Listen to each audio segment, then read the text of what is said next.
जाते जब एगो लोहा के पुल रहला, लोहा के पुल भी सुनत है उखाड़ लिए बा। जी जी उखाड़ के सब ले गए आदमी। अच्छा अब एजा कुछ नहीं है बंगाल कंपनी के।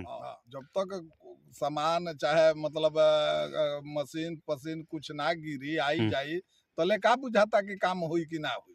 अभी हमने के मौजूद बनी जा दियारा इलाका के शिवपुर गंगा घाट पर, सामने में देख सकतनी कि जब पुल के खंभा लगभग तैयार के स्थिति में, लेकिन ये जब कहत लो जो फिलहाल काम बंद बा पुल के, तो जानकारी लेवे के प्रयास करब जा। ये सुनते हैं जे अभी काम बंदे बजी। हाँ जी काम अभी चालू भइल नहीं है।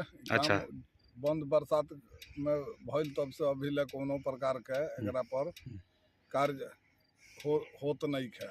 तो ये जब तो मान ली कि बरसात तो बीत गई, दशहरा बीत गई, दिवाली बीत गई, छठ बीत गई, अब तो मैंने एकदम पंजल नहीं खेल, तब काम तो लगे के चाहिए हमें। काम तो लगे ही के चाहिए, काम में अब जान थोड़े बा। अच्छा लेकिन काम अटका के रखल बा अभी कौना वजह से काम देखे हो। अभी तो कंपनी बताई, उत्तर प्रदेश पुल निगम बताई कि काहे नहीं के हो, पैसा के कारण बा का कारण बा।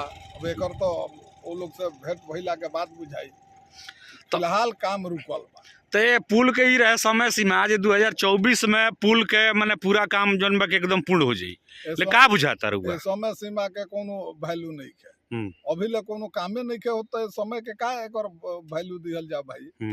हाँ कि कब पूरा होई कब ना होई कि ना होई तने पर रह जाई, एकर कोनो कियाम नहीं के। ना बिहार सरकार संज्ञान में ले रहल बिया, ना केंद्र सरकार संज्ञान में ले। लेकिन ये तो पुल जौन बन रहा बा तो उत्तर प्रदेश सरकार के अथी में बनता। उत्तर प्रदेश सरकार के अथी में नहीं के बनत। उत्तर प्रदेश पुल निगम कंपनी ले ले बिया जौन एगो उत्तर प्रदेश के पुल निर्माण करे ले, वो कंपनी के केंद्र से पास बा ई पुल। अच्छा केंद्र एकर मालिक बा, पैसा केंद्र दे रहल बा।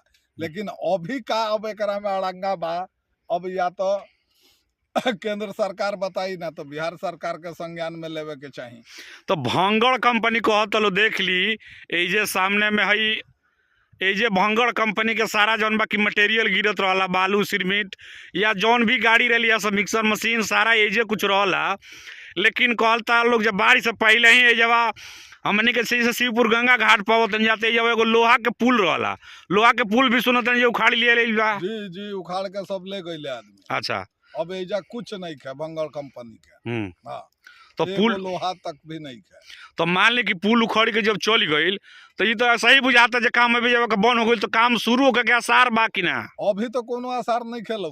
हाँ जब तक सामान चाहे मतलब मशीन पसीन कुछ ना गिरी आई जाई तले का बुझाता कि काम हुई कि ना हुई। हाँ ऐसे कि जौन पुल रहला तो पुल से जौन बाकी पार ओ पार आवागमन के भी जौन बाकी घाट नजदीक हो गई रहला। शिवपुर चाहे के माने कि मुंडन के चाहे शादी ब्याह के कोनो भी कार्यक्रम होत रहला, चाहे मत ले 3 डिस्ट्रिक्ट से संपर्क जोड़ता है, आरा बलिया छपरा। ये पुल उस जगह पर है। आई बाबू कुंवर सिंह के जगह है। हाँ यही गंगा घाट पर कुंवर सिंह अपन बाह के काट के अंग्रेजन जरे गोली लगा रहे तो बाह गंगा के अर्पित क के आई जैसे जगदीशपुर गई रही अपना। हाँ तो अभी आखिर जब वो पार्टी जाए के बागर दियरी पर तो कैसे लोग जा रहल बा? नाव के द्वारा ना ये से जाए के भेजबा, पुल नहीं के लोहा वाला। तो अभी जौन घाट भी आई कहाँ लागतिया? घाट अब हमने के गांव के सामने लाग रहल बिया। केने यही सोझा एगो धर्मशाला बनल बा, वही धर्मशाला। अच्छा माने जौन पहले बरिसवन के धर्मशाला बनैले बा लोग वही सोझा घाट लागता। वही सोझा घाट लागत है। तो तो घाट ए पार ऊपर हेले में बहुत समय लागत हुई जी। समय बहुत परेशानियों को नहीं के करे के। ऐसे कि गंगा जी वही देने चल गई बाड़ी, वही पार में बाड़ी, एने बालू हो चुकल बा। अब बालू में आवे जाए में लोग के समस्या तो बढ़ले न बा। तो ये मान ली कि तो ठीक बा समस्या बा, तो ये जौन पुल बा तो अगर पुल अगर रही तो कम से कम आवागमन में तो आवागमन बाधित ना होई तो आवागमन में जाए में सबसे ज्यादा सुविधा रहल। तो जब तो पुलिया के मान ली कि तो में अति माने आवश्यक रहला। तो जब तो चाहत रहला कि कम से कम जब तक ये नहीं के पुल बन जाए तब तक ये लोहा वाला पुल जब मैंने रही तो अच्छा न रही। हाँ जी तो अच्छा तो रही, लेकिन राउर हमारे बस का बा का बात आखिर जे के लोग बाजे संज्ञान तो लेवे के चाहिए कि भाई जब पुल लोग संज्ञान लेके का करी ठेकेदार बा अपन ठेकेदारी कइलस अपन लाद पात के लेके गोई हाँ लोग अब जाई तो मारा मारी होई तो मुकदमा होई केस होई बवाल होई यह तो होई हाँ तब यह लोग करो ते से मैंने केहू एथी ना कइल है करे पर ऐसे केहू ना इंटरेस्ट लेलस लोग देख रहल बा कि काम चलता तो काम हो रहल बा आ कोनो तरह के एजा बाधा ना पहुंचल हो हाँ कि कंपनी वाला के कोनो डिस्टरबेंस होके आ केहू डिस्टर्ब करत होके एरिया के लोग ऐसा तो शांति जगह ना मिली महाराज कहीं हाँ का करत रे ना खन करत उनका से केहू पूछे वाला संज्ञान लेवे वाला थोड़े रहल अपना मन से जोन कैले बड़े आदमी कैले बड़े भगले अपना मन से भगले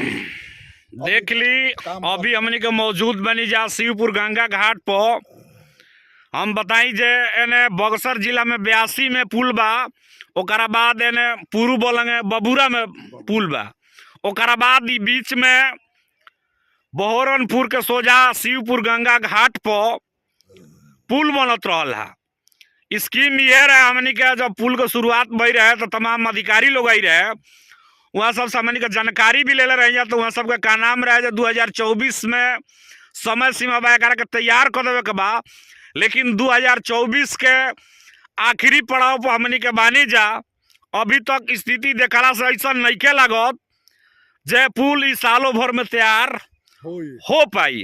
कारण ये बाजे अभी ए जगह का जौन ठेकेदार रहला ठेकेदार जौन बाकी ए जगह से तमाम जौन बाकी अपन साजो सजा लेके ए जगह से जा चुकल बने अभी लोग यह आस में बैठल बा जे फिर कब दोबारा ये पुल में काम लागी।